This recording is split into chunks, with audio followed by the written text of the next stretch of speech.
Hello everyone मु स्वागत करुच्ची एकेसा study time YouTube channel को। आज आम बयस बाहर करवा शिखा माने केते वर्ष होउची। तो सर्वप्रथम आम गूगल को जीवा क्रोम को एठारे एज कैलकुलेटर हिसाब करवा आम जानिबा केमिति बिना कैलकुलेटर भी हिसाब करवा शिखा।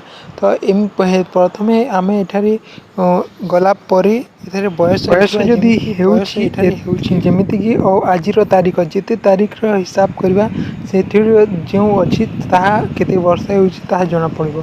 जेमिति कि आज तारीख अछि 3 तारीख जुलाई 2025। तो एठारे लिखिदेबा और बयस जेमिति कि आम देखुचे कि जिते भी होता हो एठारे लिखबा।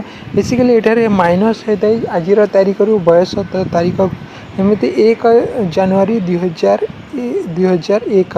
तो ये माइनस हम कि केते हम ये माइनस हम। तो चलतु आम प्रथम कैलकुलेटर हिसाब करवा तापर ये जाना।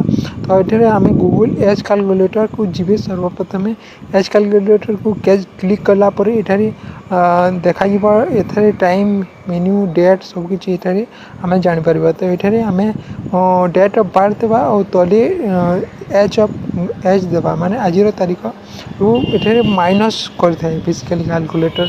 ये बिना कैलकुलेटर भी आम हिसाब कर ये आम देदेवा 2001 जनवरी माने जनवरी 1 2000 1 मास 1 तारीख जनवरी 2000 रु आज जुलाई 4 2025 माने ये देदेवा। तापर दे कैलकुलेटर कलापर एठारे 25 वर्ष 6 मास 3 दिन से 3 तारीख होती 4 तारीख होती माने 2 दिन हो पारे।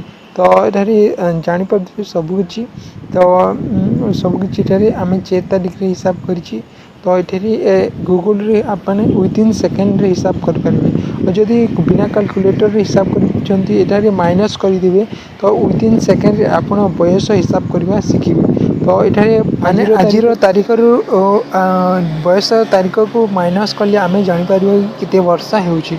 और वीडियो पसंद आसला तो निश्चय लाइक करिवो। एमती गुरुत्वपूर्ण वीडियो देखिए चैनल को सब्सक्राइब करिवे। ओके आमे शिखिबा आमे जीतिबा। धन्यवाद।